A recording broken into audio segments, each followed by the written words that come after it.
Welcome back to Digging Deeper with the Missourian. I'm Dakota Oswalt, and this is News in a Minute. Let's get into this week's stories. Missouri House Bill 2776 was passed in the Missouri House of Representatives. This bill proposes the creation of a 2-year degree called the Associate of Applied Science in Teaching Education. Missouri Representative Willard Haley is sponsoring this bill. He said its purpose is to help solve the teacher shortage in Missouri. Northwest Dean of the College of Education, Health, and Human Services, Tim Moll, gave testimony against the bill. He said this approach will deprofessionalize education. If House Bill 2776 is passed, many individuals will choose the path of a 2-year degree, taking funds away from higher education institutions such as Northwest that are accredited nationally and meet the gold standard, Wall said. Next, after celebrating its 75th anniversary, KNIM Talk FM has announced it will be opening a TV station. The new station is set to be divided into 3 sections: a live 24/7 broadcast, a sports show, and a program based around the station's Best of Midwest publication. KNIM CEO and owner Robert Maggio said the station was set back after he had health complications. "I had a heart attack and a bypass surgery, and I just got out, literally. That set us back, but we are now completely on top of it.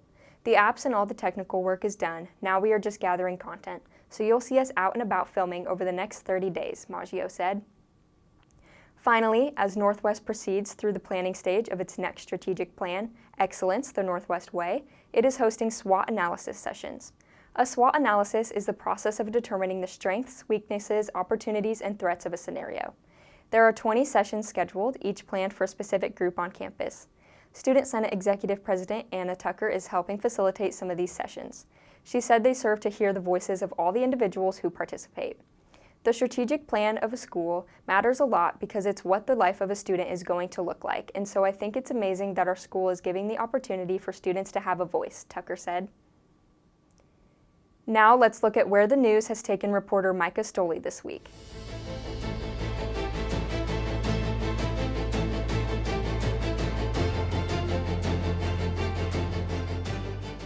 Haven Coffee and Goods is experimenting with a new way to energize its customers through live music. I'm Micah Stoley, and I want to thank you for tuning in to Digging Deeper. I'm here at Haven Coffee and Goods, where just to my left, Christian Dixon is performing to a live audience. Here's more. Christian Dixon, a Northwest University Advancement Annual Giving Specialist, performed at the coffee shop to showcase one of his albums February 7th. Stephanie Campbell, owner of Haven Coffee and Goods, said this event will hopefully be a springboard for additional showcases. She said the coffee shop is meant to serve Maryville. It's like we really are existing here for our community, and we named this place Haven because we wanted it to be the place where you could show up, and wherever you were landing for that day, we had a spot for you. So kind of come as you are, no matter where you come from, and we're very excited to meet all of our community members. It was Dixon who first reached out about playing acoustically at the shop. Dixon said his music genre is indie folk with a bit of Americana and an acoustic singer-songwriter style. He said his music is heavy with its themes that range from loss, faith, and many others in between. Dixon said his musical style takes direct influence from both his Midwestern and religious backgrounds. I think sharing my story and my journey is really important. My identity, as somebody from the Midwest and somebody who deals with mental health. I think it's a story worth telling, and I hope people will give me a chance to share it.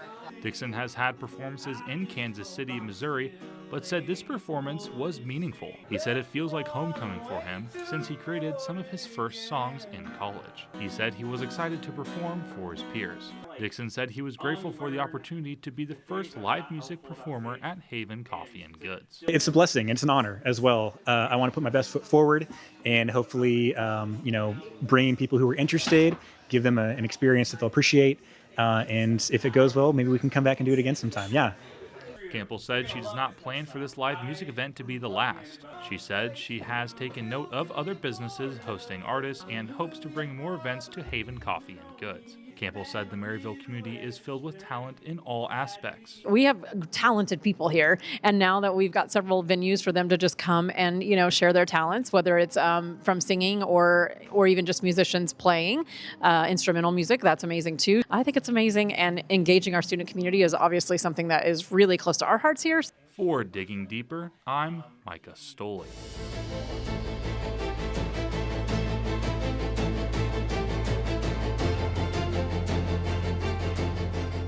Welcome back to the interview portion of Digging Deeper. I'm Hannah Claywell, and in this segment, I'll be getting the inside scoop from the reporter of the top story each week.